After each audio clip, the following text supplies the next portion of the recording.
Good morning बच्चों। आज हम महाराणा प्रताप मेवाड़ के प्रसिद्ध शासक हुए थे, इनके विषय में पढ़ेंगे। इनके बारे में आप सभी लोगों ने अच्छी तरह पढ़ा होगा।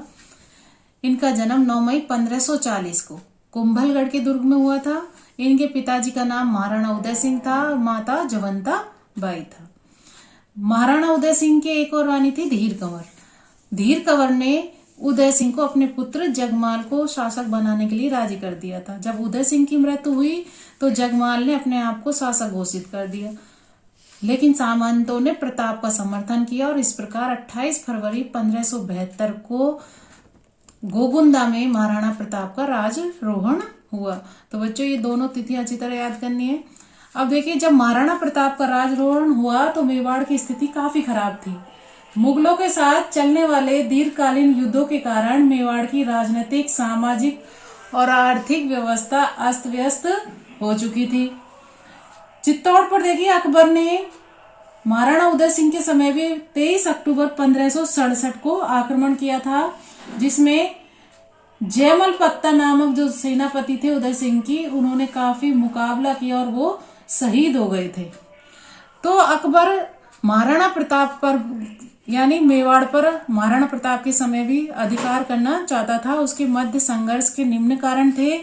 अकबर एक साम्राज्यवादी महत्वाकांक्षा थी अकबर की, क्योंकि वो अपने साम्राज्य का विस्तार करना चाहता था और वो मेवाड़ राज्य की स्वतंत्रता को सहन नहीं कर सकता था। दूसरा, महाराणा प्रताप द्वारा अकबर की अधीनता स्वीकार नहीं करना, क्योंकि महाराणा प्रताप मुगलों की सर्वोच्चता को स्वीकार करने के लिए तैयार नहीं थे। वे मेवाड़ की मान मर्यादा और स्वाधीनता की रक्षा करना अपना परम कर्तव्य मानते थे। तीसरा था कि महाराणा प्रताप की देशभक्ति और स्वतंत्रता प्रेम। महाराणा प्रताप मेवाड़ राज्य की स्वाधीनता को बनाए रखने के लिए अपना सर्वस्व बलिदान कर देने के लिए तैयार थे। चौथे है अकबर के कूटनीतिक प्रयासों की विफलता। कूटनीतिक प्रयास यानी महाराणा प्रताप को मनाने के लिए उन्होंने 4 अपने दूत भेजे। इन दूतों को हमें क्रम से याद रखना है। पहली बार जलाल खां को भेजा नवंबर 1572 ईस्वी में महाराणा प्रताप से बातचीत करने के लिए, अधीनता स्वीकार करवाने के लिए। दूसरी बार मान सिंह, आमेर के शासक मान सिंह को भेजा जून 1573 में।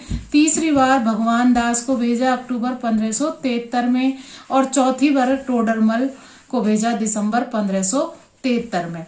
तो इन कूटनीतिक जो प्रयास किए थे उनकी विफलता हो गई। अब स्वयं अकबर महाराणा प्रताप से युद्ध करने के लिए या उनको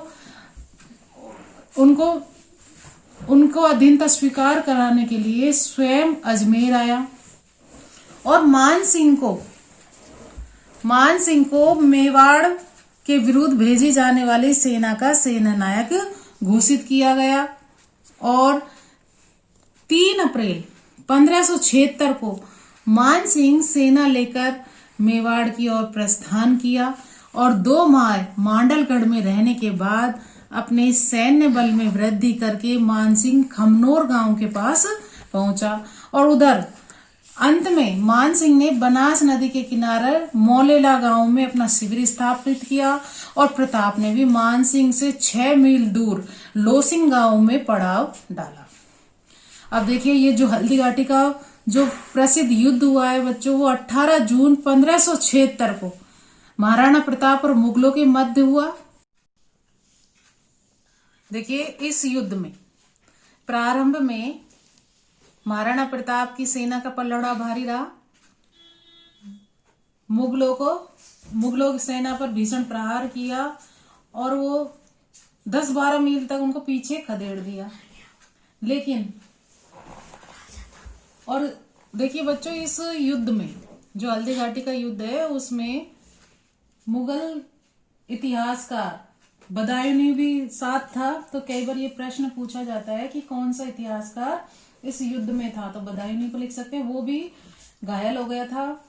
और देखिए, लेकिन अपनी सेना को भागता देखकर जो सुरक्षित सैनिक टुकड़ी का सेनापति था मेहतर खां, वो चिल्लाया कि स्वयं बादशाह भी एक बड़ी सेना लेकर के आ रहे हैं। और इसके बाद स्थिति बदल गई और भागती हुई मुगल सेना नए उत्साह और जोश के साथ लौट पड़ी।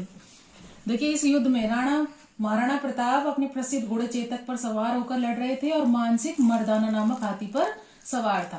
कौन से हाथी पर? मर्दाना नामक हाथी पर। प्रताप ने बड़े तेजी के साथ अपने घोड़े चेतक के अगले पैरों को मानसिंह के हाथी के मस्तक पर टिका दिया और अपने भाले से मानसिंह पर वार किया। और मानसिंह ने, देखिए इस जो ये चित्र है उसमें हम देख सकते हैं इस सीन को अच्छी तरह से। मानसिंह ने ओहदे में नीचे झुककर अपने को बचा लिया, किंतु उसका जो महावत था वो मारा गया। और इस हमले में मानसिंह के हाथी की सूंड पर लगी तलवार से चेतक का एक अगला पैर कट गया। और इस संकट की घड़ी में बड़ी सादगी के झालापीदा ने राजकीय छत्र स्वयं धारण कर युद्ध जारी रखा और प्रताप ने युद्ध को पहाड़ों की ओर मोड़ लिया। देखिए, इस हल्दी घाटी से कुछ दूर बलीचा नामक स्थान पर घायल चेतक की मृत्यु हो गई। अब प्रताप जंगलों की तरफ चले गए, लेकिन मुगल सेना ने उनका पीछा नहीं किया। बदायूंनी ने इसके 3 कारण बताए कि जून माह की झुलसने वाली तेज धूप के कारण नहीं किया था पीछा महाराणा प्रताप का मुगलों ने, और दूसरा कि मुगल सेना अत्यधिक थकान हो चुकी थी, उनमें क्षमता नहीं थी। तीसरा, मुगलों को भय था कि प्रताप पहाड़ों में घात लगाए हुए। लेकिन इस युद्ध के परिणाम स्वरूप क्या परिणाम निकले कि ये अनिर्णायक रहा। अनिर्णायक मतलब इसमें अकबर के उद्देश्य पूरे नहीं हुए। अकबर ने तो महाराणा प्रताप को बंदी बना सका, न उसका वध कर सका और न ही मेवाड़ की सैन्य शक्ति को नष्ट कर सका। अकबर का यह सैन्य अभियान असफल भी रहा। क्यों रहा? कि वो जो इस युद्ध का पास आया जो महाराणा प्रताप के पक्ष में था। अकबर युद्ध के परिणामों से संतुष्ट नहीं हुआ, इस कारण उसने कुछ समय के लिए मानसिंह तथा आसफ खां को दरबार में सम्मिलित होने से वंचित कर दिया।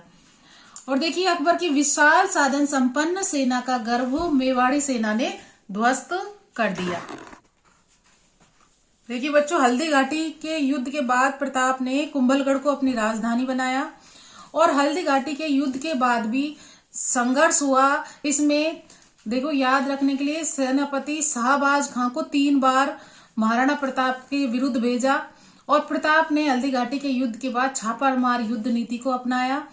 जो ये शाहबाज है वो 15 अक्टूबर 1577 को पहली बार आए मेवाड़ के लिए और कुंभलगढ़ का घेरा डाला, फिर भी उसको लेने में सफलता नहीं मिली और कुछ समय पश्चात प्रताप ने पुनः अधिकार कर लिया। दूसरी बार देखिए बच्चों, 15 दिसंबर 1578 को आया और तीसरी बार मई 1580 को आया और तीनों ही बार इन्हें असफलता का सामना करना पड़ा।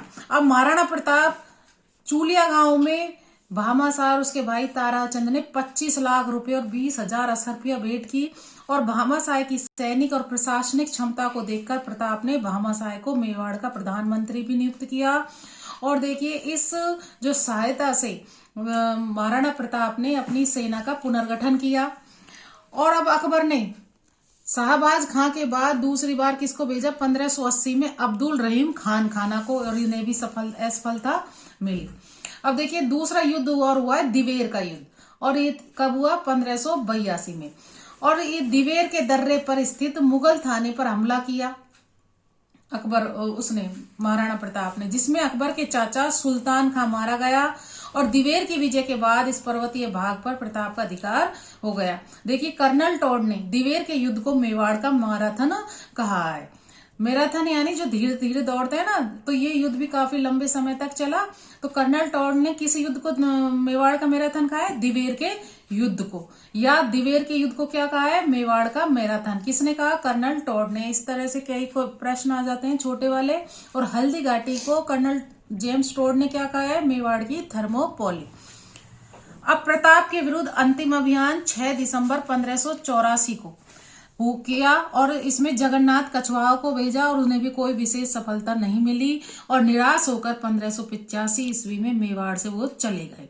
और 1585 के पश्चात प्रताप ने चित्तौड़ व मांडलगढ़ को भी छोड़ करके अपने समस्त खोए हुए प्रदेश वापस प्राप्त कर लिए और चावंड को अपनी राजधानी बनाया। अब उन्होंने शेष जो अंतिम समय जो 12 साल बचे उसमें शांति का जीवन जिया और लेकिन 19 जनवरी 1597 में उनका देहांत हो गया। प्रताप की मृत्यु के समाचार से अकबर को भी दुख हुआ। दुख क्यों हुआ?